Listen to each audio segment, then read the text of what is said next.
मुख्य रूप से राजस्थान की स्थिति के बारे में अपन बात करेंगे। तो स्थिति में कौन कौन सी स्थिति है राजस्थान की, तो एक तो बात करेंगे हम अक्षांशीय स्थिति के बारे में। कौन सी स्थिति? अक्षांशीय स्थिति। और उसी के साथ में हम बात करेंगे देशांतरीय स्थिति के बारे में, यानी कि राजस्थान का अक्षांशीय विस्तार और देशांतरीय विस्तार कौन सा है, इसके बारे में हम बात करेंगे। तो लेकिन आपको सबसे पहले पता होना चाहिए कि राजस्थान जो है वो आपकी विश्व के मैप में कहाँ पर है। तो देखिए ये आपका विश्व का मैप, तो इसमें ये आपका पृथ्वी है, ये है इसका उत्तरी ध्रुव है और ये है इसका दक्षिणी ध्रुव है। तो राजस्थान है ये आपका यहाँ पर स्थित है। यानी भारत के संदर्भ में अगर राजस्थान की स्थिति पूछा जाए तो ये हो गई उत्तर दिशा, ये दक्षिण हो गई, ये पूर्व हो गई और ये पश्चिम हो गई। तो उत्तर और पश्चिम दिशा में राजस्थान की जो स्थिति है वो भारत के संदर्भ में कैसी है आपकी, उत्तर और पश्चिम दिशा में है। विश्व के संदर्भ में राजस्थान की स्थिति पूछी जाए तो ये हो जाएगी आपकी उत्तर और पूर्व दिशा में, उत्तर पूर्व दिशा में। अब देखिए राजस्थान की अक्षांश और देशांतरीय रेखाओं के बारे में बात करें तो विश्व के मैप के ऊपर या यूँ कहें कि ग्लोब के ऊपर कुछ रेखाएं खींची गई हैं, जिसमें आपकी सबसे महत्वपूर्ण रेखा है वो 0 डिग्री अक्षांश रेखा, और इसी को अपन भूमध्य रेखा कहते हैं, इसी को अपन विषुवत रेखा कहते हैं। तो ये 0 डिग्री है जो कि पृथ्वी को उत्तरी और दक्षिणी दो भागों में बराबर बराबर बांटती है। इस 0 डिग्री अक्षांश रेखा या ये जो विषुवत रेखा है, ये जो भूमध्य रेखा है, इसके उत्तर दिशा में इसके समानांतर जो भी रेखाएं खींची गई है वो सारी रेखाएं कैसी हैं आपकी, अक्षांश रेखाएं हैं।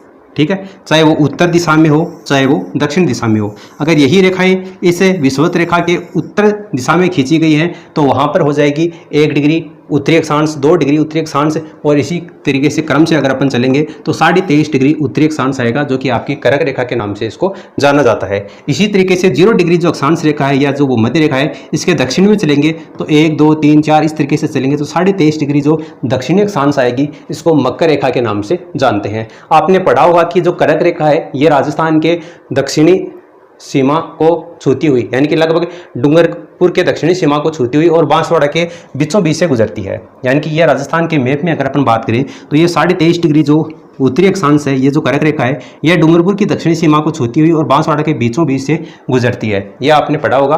तो ये आपके 23.5 डिग्री उत्तरी अक्षांश है, इसी को कर्क रेखा के नाम से जानते हैं और इसी का संबंध है हमारे जो राजस्थान है उससे इसका संबंध है।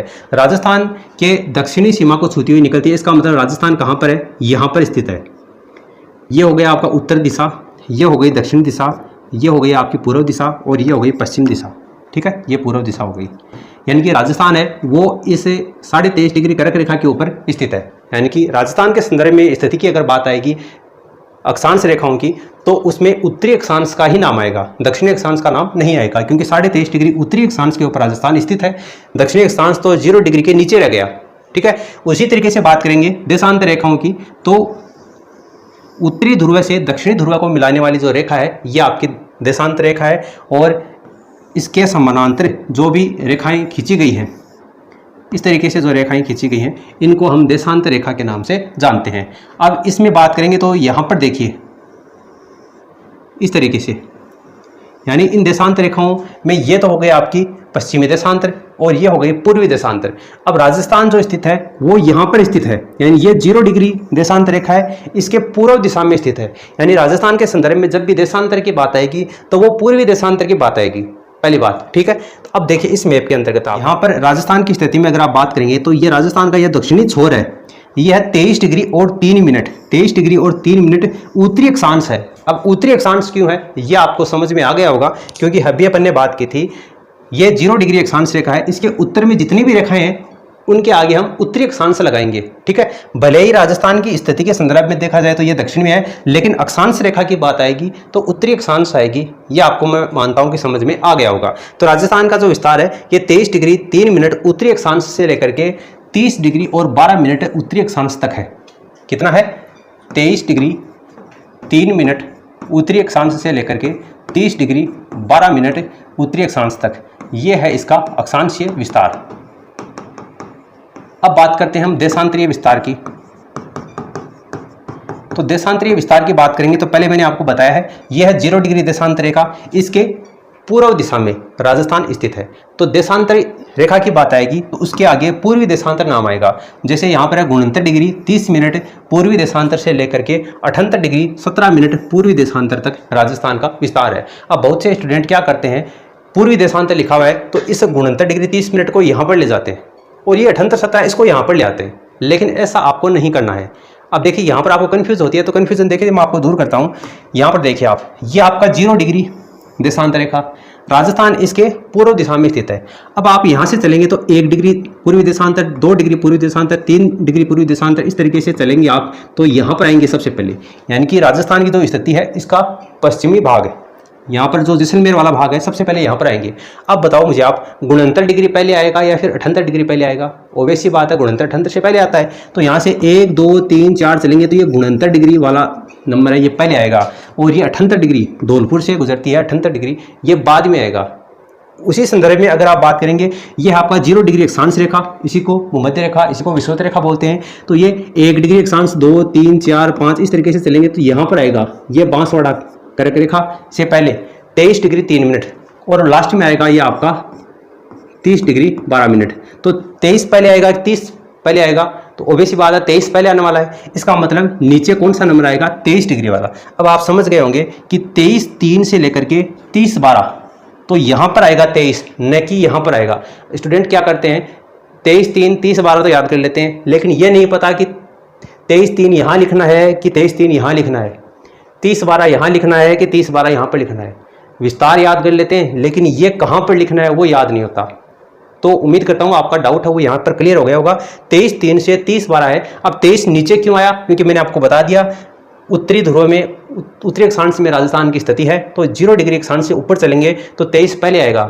यानी राजस्थान की स्थिति में 23 है वो आपका बांसवाड़ा के पास आएगा। अब देखिए राजस्थान की स्थिति में बात करें तो यहाँ पर आपका उत्तरी बिंदु है, ये है कोणा गाँव, कोणा गांव, और ये कहाँ पर आपका श्री गंगानगर में है। और यहाँ पर ये है आपका बोरकुंड गांव, बोरकुंड या इसी को बोरकुंडा गांव भी कहते हैं, और ये है आपका बांसवाड़ा में। यानी राजस्थान की अक्षांशीय विस्तार की अगर बात करें तो कोणा गांव श्री गंगानगर से लेकर के बोरकुंड गांव बांसवाड़ा तक राजस्थान का अक्षांशीय विस्तार है। उसी तरीके से देशांतरीय विस्तार की बात करें तो यहाँ पर जैसलमेर में है कटरा गाँव, कटरा गाँव जैसलमेर, और यहाँ पर है सिलान गाँव, सिलान या इसी को सिलावट के नाम से भी जानते हैं, और यह आपका है धौलपुर, सिलान गांव धौलपुर। ठीक है, तो देशांतरीय विस्तार की बात करें तो कटरा जैसलमेर से लेकर के सिलान धौलपुर तक इसका देशांतरीय विस्तार है। तो ये भी आपको पता होना चाहिए। ठीक है, तो अब देखिए बहुत से स्टूडेंट क्या गलती करते हैं मैं आपको बताता हूँ। ये अपन ने याद कर लिया अक्षांशीय विस्तार कितना है, 23 3 से 30 12। अब देखो 23 3 से 30 12 है, यानी कि 30 डिग्री 12 मिनट और 23 3 मिनट। अब इसका अंतर एग्जाम में पूछा जाता है। अब क्या करते हैं स्टूडेंट, याद करने की कोशिश करते हैं, याद होता नहीं। वहाँ पर आप ऑप्शन में देखते हैं तो एक्जेसिस ऑप्शन वहाँ पर दिखाई देते हैं, ये तो याद कर लेते हो लेकिन अंतर याद नहीं होता। देखो अंतर याद नहीं होता है तो अंतर आप निकाल लो। अरे जोड़ बाकी तो आपको आते हैं ना, आप कंपटीशन एग्जाम की तैयारी कर रहे हो तो जोड़ बाकी गुणा भाग तो आपको आते हैं। तो 23 डिग्री 3 मिनट से 30 डिग्री 12 मिनट उत्तरी अक्षांश ये आपको पता है, तो यहाँ से निकाल लो। देखो 12 में से 3 गया, कितना बच गया? 9 मिनट। 30 में से 23 गया तो कितना बच गया? 60 डिग्री, यानी कि 60 डिग्री 9 मिनट। ये क्या हो गया? अंतर हो गया। किसका अंतर हो गया? ये आपका अक्षांशीय विस्तार का अंतर हो गया। अब बात करते हैं देशांतरीय विस्तार की। देशांतरीय विस्तार कितना था? 69 डिग्री 30 मिनट से लेकर के 78 डिग्री और 17 मिनट, यानी 69 30 से 78 17, यह आपका देशांतरीय विस्तार, यानी कि 78 17 और ये 69 30, ये डिग्री और ये मिनट में। अब देखो माइनस करना है आपको, अंतर निकालना है देशांतरीय विस्तार का। तो 17 में से 30 घटाओ, नहीं जाएगा। 17 में से 30 कैसे घटेगा? 17 कम नंबर है, 30 बड़ा नंबर है, तो 1 डिग्री यहाँ से उधार ले लो। ये यहाँ पर डिग्री है, 78 डिग्री में से 1 डिग्री उधार ले लो। 1 डिग्री का मतलब हो गया 60 मिनट। 60 मिनट आपने उधार ले ली। अब 60 मिनट 17 में जोड़ दो, 17 मिनट में, तो ये कितना हो जाएगा? 77 मिनट हो जाएगा। अब ये 77 में से 30 माइनस हो जाएगा। देखो 77 में से 30 घटाओगे आप तो कितना आ जाएगा आपके पास में? 47 मिनट आ जाएगा। तो यहाँ पर तो 47 मिनट आ जाएगा। अब 1 डिग्री यहाँ पे अपन ने उधार ले लिया था, यहाँ पर कितने बच गए? 77 डिग्री बच गए। तो 77 डिग्री में से 69 डिग्री घटा दो, 77 में से 69 घटाएंगे तो कितना बच जाएगा? 8 डिग्री बच जाएगा। तो 8 डिग्री 47 मिनट, ये क्या है? आपका देशांतरीय विस्तार का अंतर है। ये देशांतरीय विस्तार का अंतर है और ये है आपका अक्षांशीय विस्तार का अंतर। अक्षांशीय विस्तार का अंतर है कितना है? अक्षांशीय 60 डिग्री 9 मिनट और देशांतर का है 8 डिग्री 47 मिनट। तो ये भी आपको याद रखना है। तो अक्षांशीय और देशांतरीय विस्तार के बारे में मैं मानता हूं कि आपको याद हो गया होगा। अगर अभी भी आपको कोई डाउट है तो आप नीचे कमेंट करके पूछ सकते हैं। धन्यवाद।